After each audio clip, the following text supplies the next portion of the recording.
I think there's a lot in the media about three people I'm thinking of right now. One is, I think it was Chris Hemsworth was diagnosed with the gene that he be at greater risk for Alzheimer's.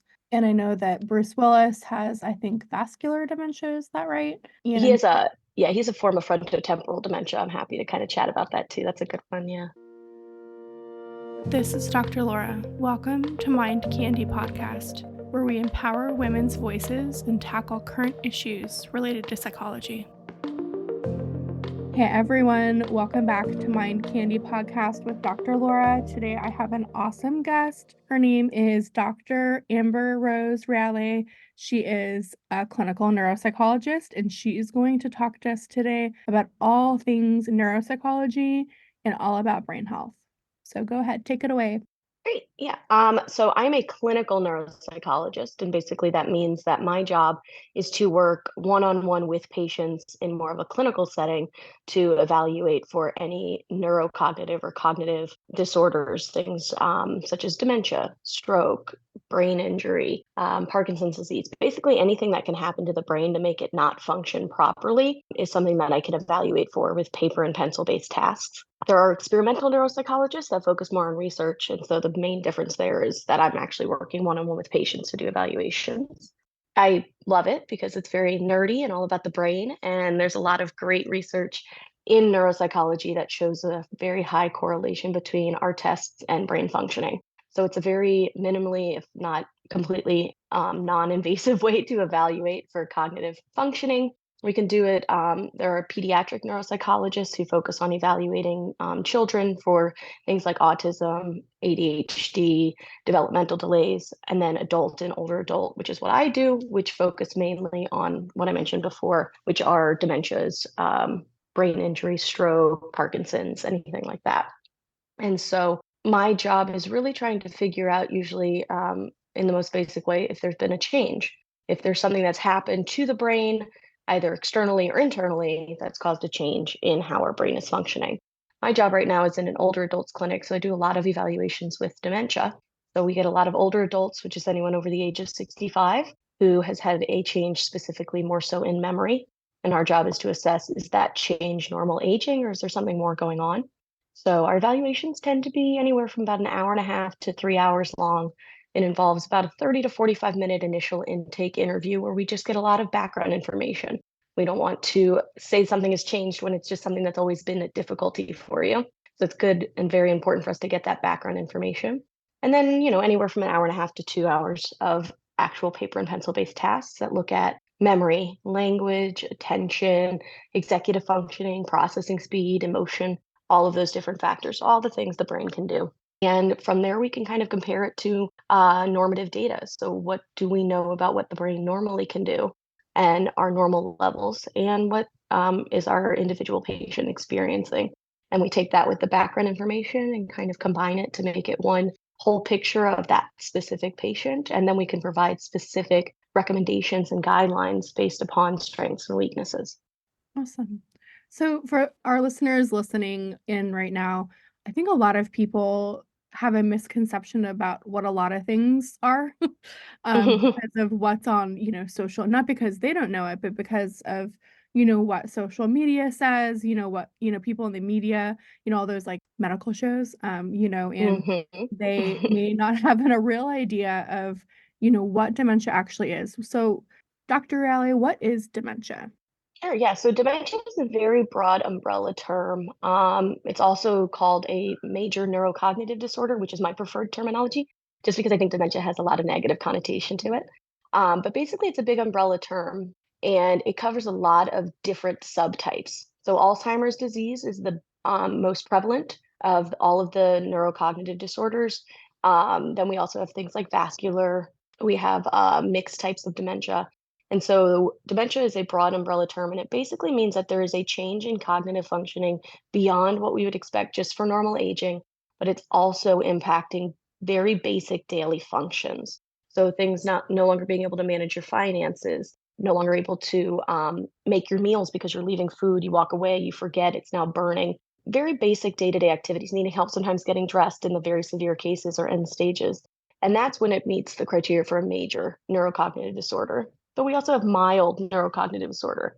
And that's when we're seeing changes in cognition that are more so than we would expect for aging. But the functional day-to-day activities are pretty well intact. They're not really impacted. And that doesn't necessarily mean progression to a dementia or a major neurocognitive disorder, because a lot of other things can impact how our brains function. And so again, that's kind of part of my job, is to figure out, is this a change, and is this something that we can focus on and address and improve, or is it something that we think will worsen over time, which is where dementia really gets its kind of negative connotation. And the biggest difficulty we have in the field is that they do worsen over time. They're degenerative. They continue to get worse over time. And unfortunately, we don't have anything that stops that yet. And so that's really what dementia or major neurocognitive disorder is when it's a cognitive change, will worsen over time and will continue to worsen, and is unfortunately not within our control to stop. I think there's a lot in the media about 3 people I'm thinking of right now. One is, I think it was Chris Hemsworth was diagnosed with the gene that he may be at greater risk for Alzheimer's. And I know that Bruce Willis has, I think, vascular dementia. Is that right? He has he's a form of frontotemporal dementia. I'm happy to kind of chat about that too. That's a good one. Yeah. And then, of course, I think we all kind of worry about our president not being okay, right? And my point is that I think these diagnoses that a lot of us don't know a lot about, right, have been starting to come to the forefront of media. And I imagine that you probably want to clear up some things about, what is dementia? Is there a family link to Alzheimer's or anything like that? I'm curious what your thoughts on that are now that these disorders are kind of getting their kind of time to shine in the spotlight. I imagine you have some stuff to say about that. Yes, yeah, absolutely. Those are all really great examples, and they're actually very interesting because they show different types of cognitive change. So, Bruce Willis has a form of what's called frontotemporal dementia, where we see a decline in language-based skills, and it's a completely different area of the brain that's initially affected than something like Alzheimer's disease, which is where Chris Hemsworth has shown to have found positive biomarkers. So basically, for those that are worried about Alzheimer's disease, or worried because they have family members who have been diagnosed with Alzheimer's disease and they're worried about their risk. First and foremost, the thing that I tell all of my patients, the familial version or the family inherited version of Alzheimer's disease is not as prominent as people expect. It's less than 5% of all cases of Alzheimer's disease are related to individuals' family risk. There are tests that can be done. And my understanding of what Chris Hemsworth what he was tested for is what's called ApoE. It's a specific gene that increases the risk for Alzheimer's disease. And there's certain amounts of each type that you can have that can be protective or risk factors. And so his were, unfortunately, a higher risk factor. Does not by any means mean that he will eventually become have dementia or have Alzheimer's disease, but his risk is slightly higher. Again, those of you with family members who have Alzheimer's disease, it's less than 5% in the population who actually will go on to continue to have Alzheimer's disease. The earlier the onset of Alzheimer's disease or a dementia of any kind, that does increase risk. So that is something to keep in mind. That would just mean go get a baseline testing with your local neuropsychologist, get checked out just so we can see how things are, so that we can be more specific in noticing change over time. And then I know there's a lot of discussion in regard to our president and levels of cognitive change there. I will say that age is the biggest risk factor. So as we have any politician who's getting into their 70s, close to their 80s, we're going to notice cognitive changes. Independent of there's an underlying process going on or not, we will have these changes. I think that's honestly more interesting discussion is, we can't have a president until they're 35. We have an age, limit as a minimum, but why don't we have a maximum? Well, let's say, all right, well, you've done your duty. Thank you for your hard work. I think maybe 70, you could go ahead and just enjoy retirement. Let's maybe have a 35-year span. I feel like that's fair. But again, as we age, that's the biggest risk factor for there. Exactly, right? You've got your time. You've got your time. But yeah, that's the biggest risk factor for dementia is age. And so the older we get, I forget the exact number now, but it's something insane, like 80% or 85% of people over the age of 90 will have some form of dementia. And it's just because our brains, just like our bodies, they age, and we just cannot our bodies are living longer and longer thanks to all these medical changes, but our brains are not able to Catching up. stay as physically healthy. Yeah. What is something that would you think would surprise our listeners about dementia and the whole process of aging and things like that? What are some interesting kind of facts you've kind of accumulated over the years? Mhm.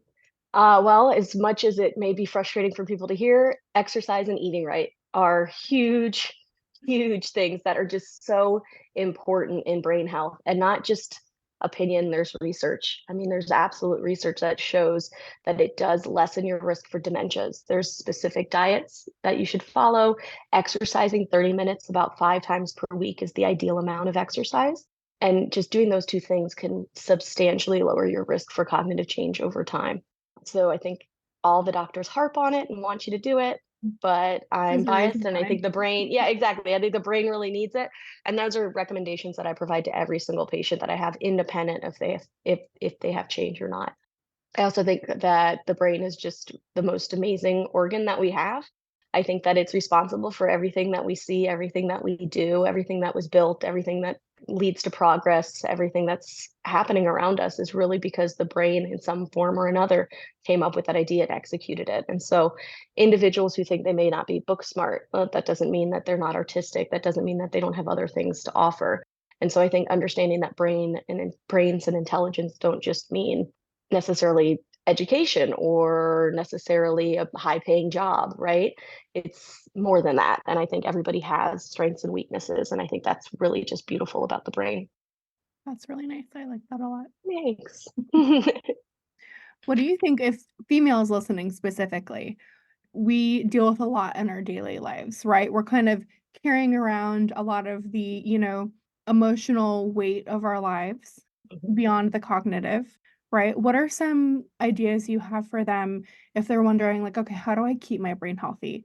They're exercising, they're eating well, right? What other tips do you have? I know a lot of doctors say like do puzzles, like do things like that. Hmm. What Hmm. other ideas do you have for them? Yeah. And so I think for anyone in general, right, thinking of your brain just like a muscle. If we don't use it, we lose it, right? And so doing things that are, I call it my Goldilocks level of interaction, because if it's too easy, your brain gets really, really bored and it's not challenging it. It's like lifting a pencil to try and gain muscle strength. It's not really going to do anything. But if we try to lift, 100-pound weight when we've never worked out before, that's also going to be really, really painful and not what we want. So we can't do things that are too difficult.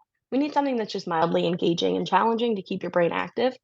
I think that also, again, for everyone, male, female, and anyone in general, we want to continue to focus on mental health. And so, podcasts like yours, other podcasts, reading and focusing on our mental health is such a huge factor. You can go work out, you can eat healthy, you can get all the medical tests and stay as physically healthy as you can, but if you're not mentally healthy, if you're not managing all of your emotions and managing just stressors that we all deal with day to day, your brain will have slow down an issue. And I have patients that come in quite often that have cognitive changes, but they're not based on brain based changes. They're based on neurochemical changes and emotion and stress. And they're not addressing those. And I think that that's one thing, especially in our field in general with psychology, that we're fighting for every day is people to recognize that mental health, even though we can't necessarily touch it the way we can, blood work and cholesterol or anything like that, is still just so important. And so staying focused on staying mentally healthy and emotionally healthy is extremely important for anyone. And I I think think also, yeah, go ahead. Sorry. I was gonna I'll just say, keep talking. If you don't interrupt me, I'll just keep talking. and I love it because you're giving such important information. I think a lot of us, a lot of listeners can relate. I know I feel this way a lot.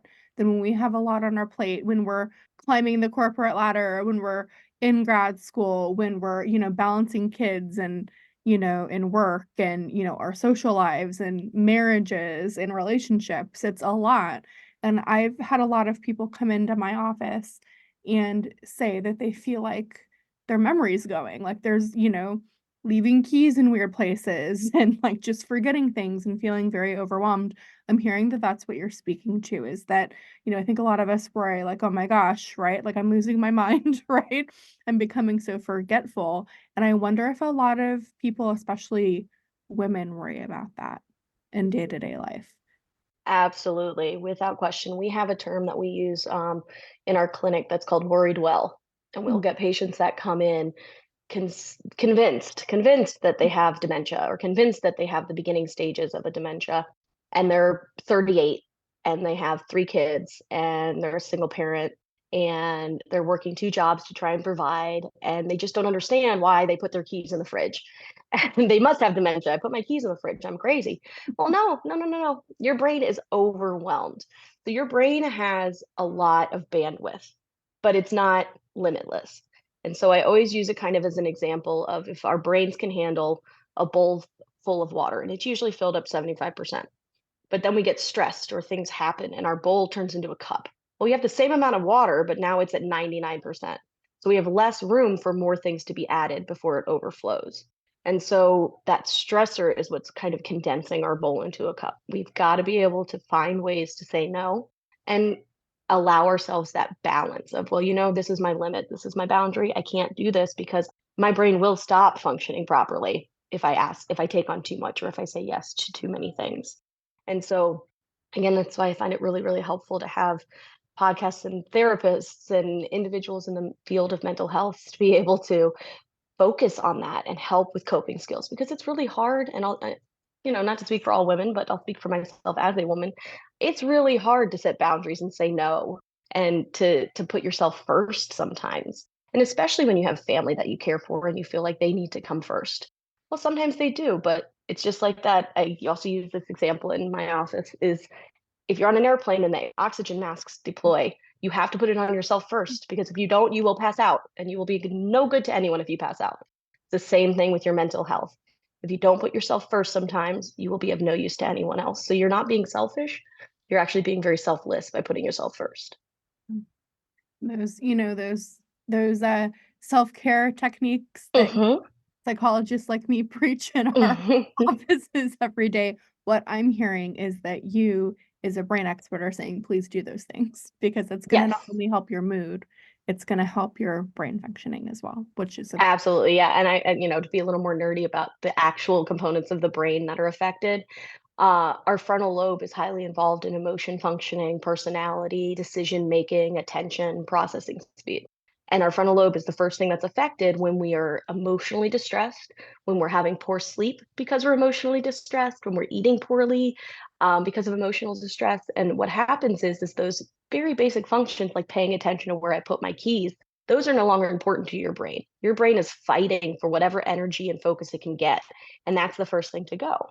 And so our brains are not paying attention, and we assume I'm having memory issues. I have dementia because I can't remember where I put something.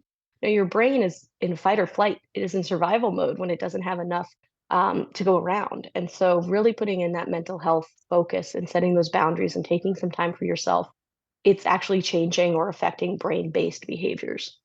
So, it's so. very important. I'm also curious, for all my ladies and girlies listening, what are some differences between the male brain and the female brain? Mhm. What are some fun facts you can share with us today? Yep. So there are definitely differences in the brain based upon size. Of course, men tend to be larger, and there are areas of their brain that are larger than females. So there's different brain structures that are different. But also a lot of time, and I know that you know this and will speak to it as well, I'm sure, in multiple episodes of your podcast, but our experiences can adjust how our brain develops over time.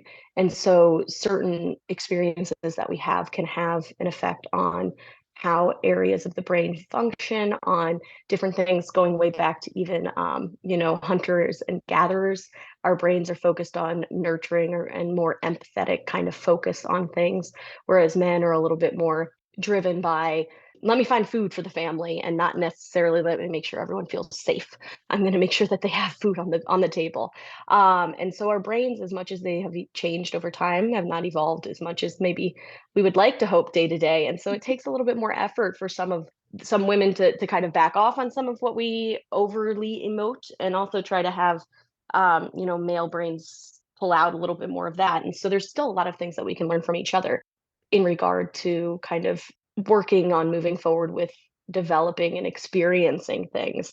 That nature versus nurture argument, right? It's both, I think. And so making sure that we're really focusing on the nurture part of that as we're interacting with little boys and little girls, and helping them to grow and letting them know that you don't have to necessarily fit into a specific gender role. We can kind of have that be a little bit more fluid, and kind of understand that we have things that we can learn from all genders. I agree. And I think that, it's really interesting to see, you talk about that, because I see a lot of men come into my office and they're very solution focused. They're very Mhm, problem oriented. And tapping into those emotions is not only something that they're fairly unfamiliar with, but that they have been trained to not mhm. look to through society. And I imagine that has shaped not only their emotions, but their cognitive, neurodevelopment as well. And then with women, we tend to be much more diplomatic, right? Much more care in the caregiving role. And I would imagine that that's something kind of we were speaking to before, right? Which was, not totally being the only caregiver, right? Working on ourselves as well. Yeah, Um, absolutely. my last question for you is, if someone's listening today and they have someone in their life that they're worried about their memory, maybe a parent, a grandparent, a friend, what advice would you give that person of next steps? Where do you go for help? How do you find help from a neuropsychologist like you? Yeah, so I think anyone who is concerned and are noticing significant changes in a family member, it can be really scary for the individual and for that family member. And so we do have a lot of individuals, unfortunately, who refuse to come see us because they're scared about it. And it's a valid feeling. But the problem is that ignoring it doesn't, unfortunately, make it go away. Otherwise, I wouldn't have a job. We would just ignore it all the time. So the first and most important step, I think, is just trying to have a conversation with the patient, or with the person with the changes, explaining your concerns. If they really do start to get emotionally overwhelmed, I would say we want to maybe back away from the emotion, right? We want to say, okay, well, let's look at it this way. If you were having heart pain or chest pain, would you go to the doctor? Yeah. Okay. So we're just having some brain pain. Let's go check that out.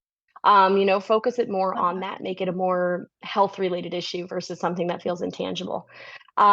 And then you'll have to go chat with, I would suggest probably the easiest first route or first step would be your primary care doctor. Go make an appointment with them. They'll check blood work, because there are different things in your blood that can affect cognition. So we want to make sure we rule that out. And then they can either, if we are concerned, start on certain medications to help with slowing memory progression. There's not a lot of negative side effects. Talk to your medical doctors. I am not medical, but there's not a lot of side effects that we know of from our medications. So that could be something that your medical doctor wants to start you on. And then they would refer you over to us. Most big cities have multiple neuropsychology offices.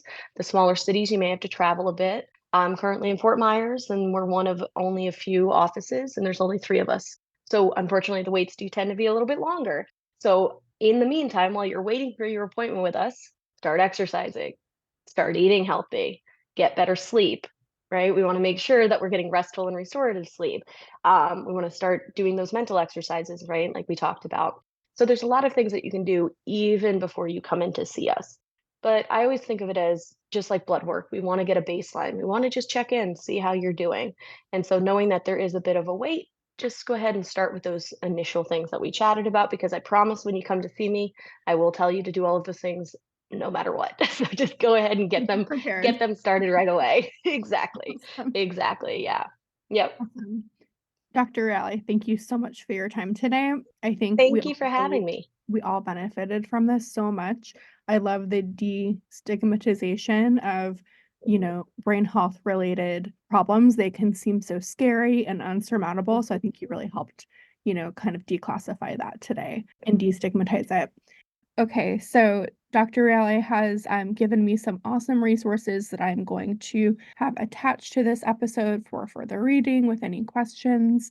Don't forget to hit subscribe to Mind Candy, and I can't wait to see you all at our next podcast. Thank you so much and have a great day. This is Mind Candy with Dr. Laura.